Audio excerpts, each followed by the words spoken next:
اس وقت تو supreme court of Pakistan سے بڑی خبر آ رہی ہے۔ علیمہ خان صاحبہ اہم ترین درخواست اس وقت سپریم کورٹ آف پاکستان لے کر آ گئے ہیں۔ عمران خان کی رہائی، عمران خان کے کیسز کے حوالے سے اہم ترین درخواست جو ہے وہ سپریم کورٹ آف پاکستان میں لے کر علیمہ خان، عمران خان کی بہنیں اور وکلاء کے جو پاکستان تحریک انصاف کے وکیل ہیں وہ بھی یہاں پہنچ چکے ہیں۔ لطیف کھوسا صاحب،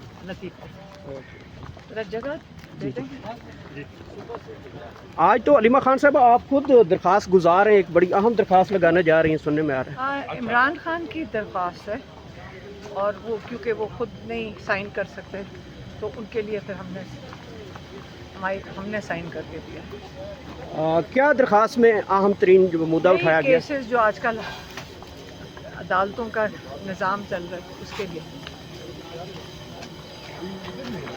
جی لطیف کھوسا صاحب، سپریم کورٹ پاکستان بھی پہنچ گئے ہیں۔ عمران خان کی اہم ترین درخواست ہے اور درخواست گزار بھی آپ کے ساتھ علیمہ خان صاحب موجود ہیں۔ کیا سپریم کورٹ میں آپ کو انصاف کی کتنی توقع ہے کہ خان صاحب کے سارے کیس جو لگ جائیں گے، انصاف مل جائے گا جلدی؟ دیکھیں، ہم تو کوشاں رہیں گے، ہمارا تو ہم پرامن ایک سیاسی جماعت ہیں، ظاہر ہے ایک سیاسی جماعت پرامن جماعت کے طور پر ہم اپنی استدعا جو ہے قانون اور آئین کے مطابق کرتے رہیں گے، اور چونکہ chief justice of Pakistan judicial فورا کا سب سے ہائیسٹ آفس ہے اور پیٹر فیملیس کے حساب سے وہ باپ ہیں جوڈیشری کے اور بنیادی حقوق کے محافظ ہیں، تو اس لیے ہم وہ درخواست جو خان صاحب نے لکھی ہے اور بذریعہ علیمہ خان ہم ان کو دینے جا رہے ہیں چیف جسٹس صاحب کو۔ تو کیا ان جو درخواست لگائی جا رہی ہے اس میں تمام کیسز کی ارلی ہیئرنگ کی درخواست ہے؟ موجودہ نظام کے اندر جو عدلیہ کا معیار وقار ہے اس حوالے سے یہ سارے جو ہیں جو مسائل ہیں وہ اسی درخواست کے اندر ہیں؟ دیکھیں، بند لفافہ ہے وہ جو خان صاحب نے دیا ہے علیمہ خان کی جانب سے، میں نے ضرور پڑھا ہے لیکن اب بند لفافہ تو نہ رہا، جب آپ نے پڑھ لیا ہے تو خبر دے دیں کس کے خلاف یہ درخواست ہے؟ خبر تو دے دیں۔ نہیں، خبر بس یہی ہے کہ انہوں نے یہ باور کروایا ہے کہ دیکھیں بنیادی حقوق کے آپ محافظ ہونے کے ناطہ سے آپ کا فرض بنتا ہے کہ آپ انصاف دلائیے گا، دیجیے گا، اس لیے کہ ہمیں انصاف نہیں مل رہا ہے، ہمارے کارکنوں کو نہیں مل رہا ہے، میرے خاندان کو نہیں مل رہا ہے، مجھے بچوں کے ساتھ جو ہے ملنے کو نہیں دیا جا رہا۔ 9/11 9 اور 11 فٹ کے ایک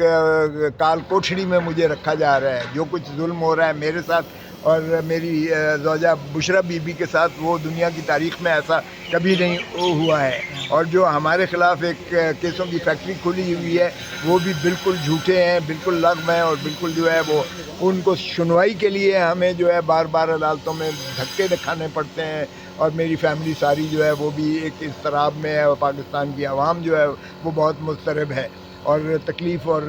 اس میں ہے۔ سو اس لیے اس کا ازالہ کیا جائے، ہمارے کیسز کو جلد سنوائی کی جائے اور ہمیں انصاف فراہم کیا جائے۔ ظاہر ہے ایسی درخواست جو ہے وہ چیف جسٹس آف پاکستان ہی کو دی جا سکتی ہے، اور باقی وہ اس کو آپ نے پوچھا کہ کیا آپ کے کیسز لگ جائیں گے، اب انصاف مل جائے گا، یہ باہر کا دنیا امید پر قائم ہے، اور ہم امید رکھتے ہیں کہ ایک اتنا بڑا منصب کا حلف لینے والا چیف جسٹس آف پاکستان اپنی جانب سے کوئی دقیقہ فروغ گزار نہیں کرے گا۔ سر بیہائنڈ دا کیمرہ کیا پک رہا ہے؟ آپ عدالتوں کے اندر یہ تاثر دیتے ہیں کہ عدالتوں کے ہاتھ میں کچھ نہیں ہے، اور کچھ لوگ تو یہ بھی کہتے ہیں کہ عمران خان کی اگر سارے مقدمات میں ضمانت ہو جاتی ہے پھر بھی عمران خان کو اگر وہ نہیں چاہیں گے تو نہیں رہا ہو سکیں گے۔ ایک طرف آپ رجوع بھی عدالتوں سے کرتے ہو اور دوسری جانب عدم اعتماد بھی کرتے ہو اور عوام کے اندر یہ تاثر دیتے ہو کہ عدالتوں کے ہاتھ میں کچھ نہیں ہے، تو پھر کیا وجہ ہے آپ بار بار عدالتوں کی طرف آ رہے ہیں اس طرح کی چیزیں لے کے؟ دیکھیں، ہم کوئی افراتفری تو چاہتے نہیں ہیں، اور نہ ہی ہم کوئی ملیٹنٹ جماعت ہیں کہ ہم جو ہے اسلحہ ہاتھ میں پکڑیں اور جو ہے خان صاحب کو ڈیالہ جیل سے جا کے جیل بریک کر کے تو چھڑوا لیں۔ لہذا ظاہر ہے کہ ہم قانون اور آئین کا جو ہے وہ راستہ ہی اپنائیں گے، اور قانون اور آئین کا راستہ یہی ہے کہ ہم عدلیہ میں بار بار ان کے دروازے کھٹکھٹاتے رہیں گے، اور ہم متمنی ہیں، ملتمس ہیں، متجسس ہیں، اور ظاہر ہے متفکر بھی ہیں کہ خان صاحب کی جان اور خان صاحب کی جو ہے زوجہ اور خانوادے کو جو ہے وہ پروٹیکشن جو آئین کے مطابق، قانون کے مطابق وہ دی جائے۔ تو اس لیے ہمیں مل بھی رہی ہے، یہ نہیں کہ ہمیں دیکھیں ساری عدالتیں اور سارے جو ہے انصاف اتنا بھی اندھا نہیں ہے کہ بغیر نیچے سے تو ٹھیک ہے، نیچے سے جو عدالتیں کر رہی ہیں وہ ٹرائل کورٹس ان کو لکھے ہوئے فیصلے شاید ملتے ہیں، ان کے بس میں کچھ بھی نہیں ہے. وہ جو ابھی وہ وکیل صاحب ہمارے ایم این اے فیصل آباد کے کھڑے ہوئے ہیں، انہوں نے کہا جی کہ جب میں بحث کر رہا تھا تو 2-3 میں انہوں نے کہا جی ان کے خلاف تو کچھ نہیں ہے، ان کو تو ایک طرف رکھ دینا، ان کی تو بحث کی ضرورت ہی نہیں ہے. اور ان کو بھی جب سزا ہوئی تو میں نے کہا جج صاحب سے کہ جی آپ نے تو ان کا کہا تھا ان کے خلاف تو ہے ہی کچھ نہیں. تو اس نے کہا لکھا ہوا جو فیصلہ مجھے ملا تھا میں تو زبر زیر بھی اس میں سے منہا اور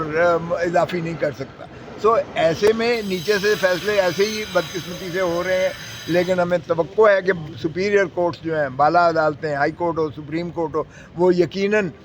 جو ہے دیکھے گی کہ جو ہے صفحہ مثل پر کوئی شواہد قانون کے مطابق ہیں یا نہیں ہیں، آئین کے مطابق جواز بنتا ہے ان کو سزا کرنے کا نہیں بنتا ہے. تو اتنی ظاہر ہے کہ اندھیر نگری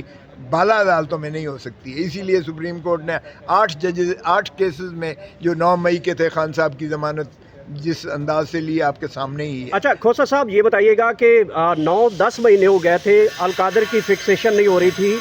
اور اس کے ساتھ توشہ خانہ 2 بھی نہیں لگایا جا رہا تھا. اچانک کیسز بھی لگ گئے ہیں، آپ 8-9 مہینے پہلے آ جاتے تو یہ سارا معاملہ ہو جاتا. آج آپ تمام کیسز کے حوالے سے عمران خان کے جتنے پولیٹیکل کیسز ہیں، ورکرز کے کیسز ہیں، وہ اس عدالت میں لے کے آ گئے ہیں کہ مکمل جلدی سماعتیں دی جائیں. 2 کیسز میں آپ کو ارلی ہیئرنگ بھی مل گئی ہے. تو پہلے آ جاتے تو خان صاحب کو 8-9 مہینے شاید جیل میں نہ بیٹھنا پڑتا. یہ علیمہ خان سے پوچھیں اور ان سے پوچھیں. باہر کیا جب مجھے انہوں نے کہا کہ آپ آ جائیں تو میں حاضر ہوں، اور ظاہر ہے کہ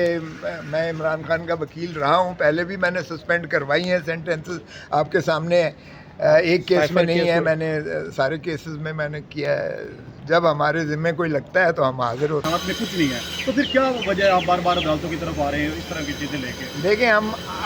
کوئی افراتفری تو چاہتے نہیں ہیں، اور نہ ہی ہم کوئی ملیٹنٹ جماعت ہیں کہ ہم جو ہے اسلحہ ہاتھ میں پکڑیں اور جو ہے خان صاحب کو ڈیالہ جیل سے جا کے جیل بریک کر کے تو چھڑوا لیں. لہذا ظاہر ہے کہ ہم قانون اور آئین کا جو ہے وہ راستہ ہی اپنائیں گے، اور قانون اور آئین کا راستہ یہی ہے کہ ہم عدلیہ میں بار بار ان کے دروازے کھٹکھٹاتے رہیں گے. اور ہم متمنی ہیں، ملتمس ہیں، متجسس ہیں، اور ظاہر ہے متفکر بھی ہیں کہ خان صاحب کی جان اور خان صاحب کی جو ہے زوجہ اور خانوادے کو جو ہے وہ پروٹیکشن جو آئین کے مطابق، قانون کے مطابق وہ دی جائے. تو اس لیے ہمیں مل بھی رہی ہے. یہ نہیں کہ ہمیں دیکھیں ساری عدالتیں اور سارے جو ہے انصاف اتنا بھی اندھا نہیں ہے کہ بغیر نیچے سے تو ٹھیک ہے، نیچے سے جو عدالتیں کر رہی ہیں وہ ٹرائل کورٹس ان کو لکھے ہوئے فیصلے شاید ملتے ہیں، ان کے بس میں کچھ بھی نہیں ہے. وہ جو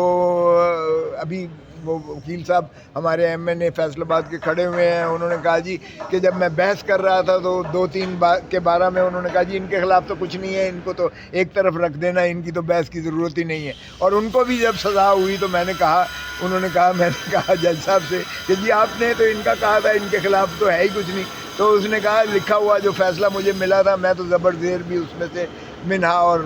اضافی نہیں کر سکتا. سو ایسے